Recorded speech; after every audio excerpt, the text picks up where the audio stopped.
All right, so get ready because today we're going deep into data science and machine learning, Mm-hmm. all through the lens of this place called Café Chaos. Okay. It's we're going to be like right there with Max, Okay. who owns this cafe, and their sales are all over the place. Oh, And they're trying to figure out why. gotcha. So they've got Jazz, who's like the artistic barista, Okay. and then they've got Mira, who is like their data-savvy friend, Right. helping them try to crack this case. I like it. So it's kind of like a real-life mystery novel, Yeah. but the clues are hidden in the data.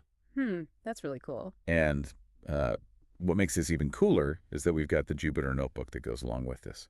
Awesome. So you can actually follow along and see like the code and the findings. Oh, very cool. So it's like we're all huddled around Mira's laptop, kind of piecing together this puzzle. Yeah, I like It's that. going to be fun. Yeah. So yeah, what I think is so fascinating about this whole story is Yeah. it's like, you know how all these things that seem totally unrelated can actually be interconnected? Yeah. Like Max has been tracking, the weather and social media and all this Yeah. stuff, but those sales are still a total mystery. Yeah. So it's like you need to go beyond just what you see on the surface. Exactly. To find the real story in the data. Yeah, and that's what this deep dive is all about. I'm excited. So the first notebook is called Café Chaos. Right. And you can see like Max's daily sales figures, and they are like up and down and all over the place. Oh, wow. So they're really struggling, huh? Yeah, they have no idea why some days are good and some days are bad. I mean, this is something that like every business owner struggles with, Yeah. right? Like, I mean, It's so true. you might have like a gut feeling about what's driving your sales, Yeah, but without actually using the data, you're Yeah. basically just guessing. totally. So that's where Mira comes in, and they're like, Right. okay, let's start by looking at correlations. Okay. Like those statistical relationships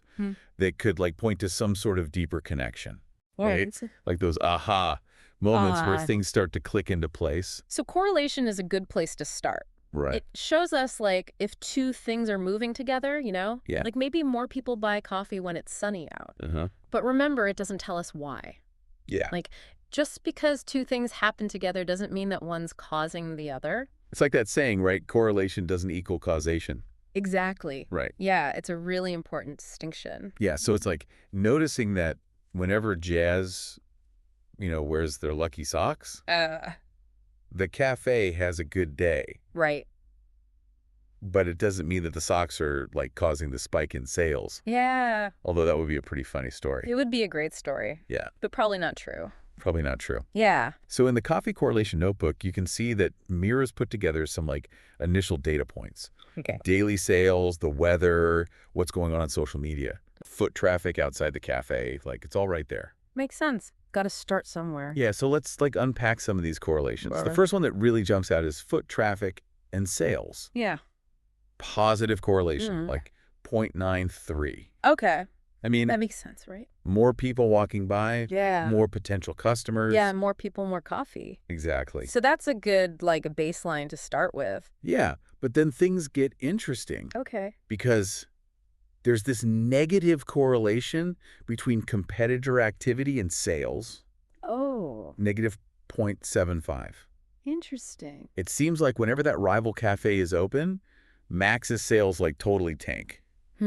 So, like, they're losing customers to the competition. I know, right? Yeah. Starting to feel a little bit like a detective in this whole thing. You and me both. I know. Made a good analogy. And then there's also that correlation with the weather, Oh, right. The weather. negative 0.56 with cold weather. Seems like people are less likely to go get coffee when it's chilly out. Yeah. I mean, I can relate to that, Yeah, me too. especially if you have to walk. Right. Yeah. But it's not as strong as that competitor correlation. Right. So while the weather definitely plays a part, it might not be the main thing causing these sales swings. Yeah. And then, What about social media? oh yeah, what about those like beautifully crafted latte art videos that Jazz has been posting? Yeah, they're amazing. Yeah, they're so good. Are they helping? Well, unfortunately, it doesn't seem like those are really translating into more sales. Oh. The correlation is like 0.05. So barely anything. Yeah, it's practically nothing. That's so interesting, though. I know, right? Like, just because you see those things happening together, you think maybe there's a link. Right. But the data's telling us something different. Totally. Yeah. So we've got like some good leads here. Yeah. Foot traffic seems good. Yeah. The competitor's bad, and the weather plays a role. Right.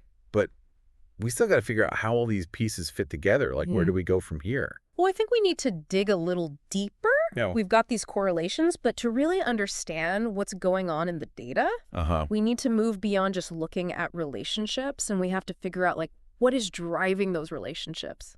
So it sounds like it's time to brew up some deeper insights. Ooh, with some more advanced techniques. I'm on board. Let's do it. I'm on board, yeah. Let's go. Okay. Okay. Yeah.